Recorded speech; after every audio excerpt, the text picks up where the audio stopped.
Hi there. Welcome to another episode of Soul Where the Love, where we explore that love is safe, and if it's not safe, it's not love. And today, as you can see, I'm sans guests. It's me and you only. I don't have a script, just a general idea of what I want to speak to you from my experience with my own life and working with thousands of people one-on-one. And I know that if you're here, it's because there's something inside of you that craves love, that feels real, that a love that feels safe.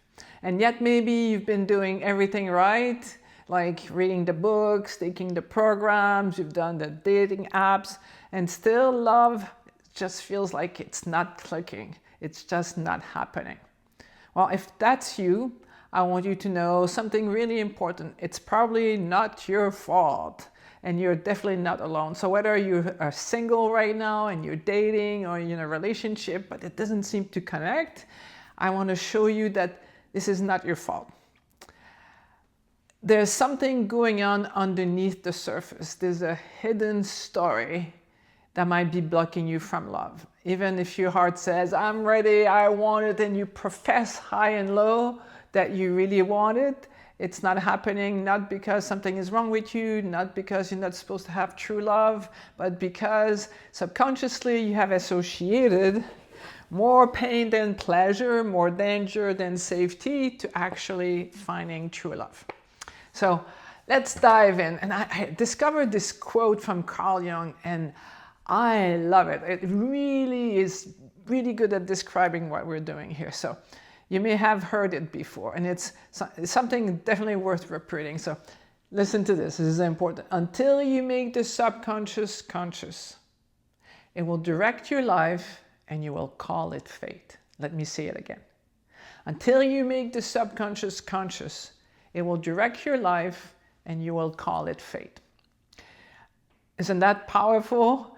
Like, what does it mean? It's like, it means that you're probably not aware of it, but 90 to 95, not 19, but 90 to 95% of what you do right now is actually coming from your programming, from your subconscious mind, which is there to protect you.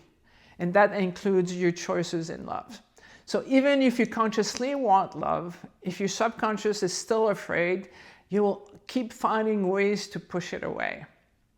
You might self-sabotage, you might keep choosing the wrong person, which is self-sabotaging. You might freeze or shut down when something real shows up. And here's the kicker, you won't even know that you're doing it. And that's what's really disempowering. This is why you need to know what I'm talking about, because otherwise you will think this is your fate. You're not supposed to have the love that you want. You're gonna feel like maybe love is not for me. Maybe I'm too much, maybe I'm not enough, maybe I'm just always gonna attract the wrong people. If this sounds familiar, let me tell you a story. So I had this client that, she was been working with me for a long time, and she was a wedding photographer, and there was this couple, they came to the wedding, and the woman was speaking with her, and she told her like she was ready to leave her husband. And my client said to her, before you go, you should go see my coach. So literally they came in like an hour before they had to take off for the airport, and I did a session with them. And it was so beautiful. It was because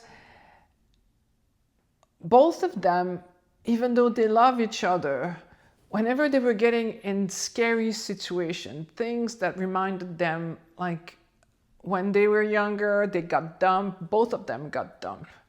And now, when these things happen, when you make yourself promises, you make the promise that you'll never let yourself be hurt as much anymore.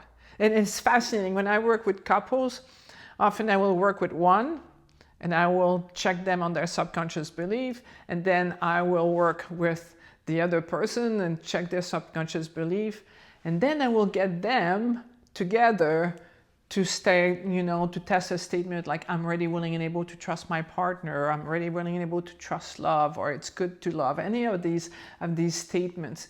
And by doing this, it's really fascinating. Like sometimes their hair comes up at the back of my neck, And what we discover, and you don't know that when you meet someone, that almost 95% of the time, the person had the same fear or emotion happening at the same age. It's mind-blowing. And so what it tells me is that when you're attracted to someone, you know, when you feel like that, like this intense attraction, is because at that moment you have the subconscious knowledge that through this person you're going to learn how to love. You're either going to learn about the difference between what infatuation is versus what love is, or you're actually going to learn about real love with this person. Like, remember this, the aim of a relationship is not to make you happy or miserable. The aim of a relationship is to teach you how to love, because when you love, you feel happy. So anyway, after doing the session together, it was so cool because they left feeling more in love with each other. It was such a fantastic moment of realizing for them, they learned a lot at that moment that, you know, when you're fighting with a spouse, it's not because your spouse is the wrong person for you. It's not because you're not meant to be with them. Like most of the time, what's happening in a relationship is not really about what's happening at that moment. It's actually a story from your past that's now holding you back. And that's the power of healing your subconscious beliefs. So really think about that. Like think back at the moment in your life where you decided, I am never gonna let myself get hurt that way again. Maybe you were a little kid and you were watching your parents and they were fighting and you decided, oh, I don't want this. And now you move on, even though your head tells you, your subconscious tells you that, you know, you don't want to be hurt like this again. Your heart craves love. This is what makes us the happiest. So if your heart is craving love, you're going to get into another situation. So usually you're a teenager and you have no idea. When you're a teenager, you have no idea what love is. You think that infatuation is love. So as high as you go into infatuation, as low as you're going to get into resentment and pain. And now you're really scared of love. So let me ask you this. Is there a part of you that doesn't feel safe to fully open your heart? And I'm willing to bet that the answer is yes. A part of you that says, I want love, but then gets overwhelmed when it gets too close. And that's what I wanted to explore with you today. I want you to really understand that when you love, it actually feels really quiet and really safe. It's something that doesn't feel like all excited. You're not, you know, all over the place going like, wow, I really want this. I can't live without this. I'm going to die without this. It's actually a very quiet feeling inside of you. So I'd like to guide you through something really gentle. If you're not driving, listening to this, in a place where you feel safe to do so, close your eyes and take a deep breath in and out. So now picture yourself in moments of your life where you felt truly safe in love. Take a moment and feel that. Where do you feel it in your body? What does it feel like? Is it intense or is it quiet? Now, think of a moment when love felt painful.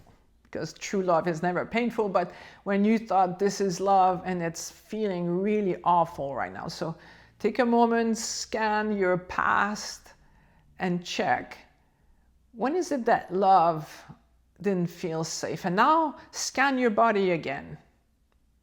Where do you feel it in your body? Because now you can start using this as a way to navigating when you're in a situation, because you can be really angry with someone, they really upset you, but when you pay attention to your body, you actually know you love this person. This is just an emotion, it's not your heart. But Also, you can be in a situation where all of a sudden the Pavlovian bell is ringing and it's warning you that right now you're in a similar situation that you were in, that you actually need to pay attention to what's happening. So maybe it's the fact that you were yelled at, or maybe you felt not impossible, but invisible, or also impossible. That moment, even if it seems small, may still be living in your nervous system today. And that's the old story that could be holding you back and blocking you from love right now. So here's the beautiful part.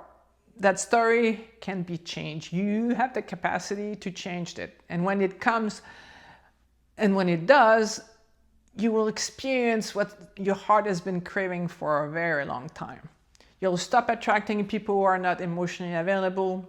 You'll stop pushing away true love. You'll feel safe to receive it and to trust it and to thrive in it. And that's the journey we take in my Soul With a Love program and through using the Heart Freedom Method, because the Heart Freedom Method will allow you to find those moments where you store the story, but not only that, we'll be able to dissolve it from your subconscious mind, from your physiology, so you can free yourself and have a better connection to your heart. So that's the path to conscious love. In my program, Soul Worthy Love, I help you let go of the fantasy that you see in the movies. Because that's not love. Love that you can feel like it's home. Yesterday I was speaking with my client and asked her, like, why is it you really like this new guy? And she said, because I feel like I can be myself with him. And I feel like I can grow. It helps you grow. This is the beauty of being in a consciously loving relationship. You don't feel like you have to make yourself smaller. When you're with this person, you bring the best out of them and they bring the best out of you. So if you felt something shift while you were listening to this today, please subscribe to the channel. Click here, leave a comment, and tell other people about our Soul With a Love podcast. And remember that love is safe. If it's not safe, it's not love. And let's tell the universe and know that you are ready to receive true love and give true love.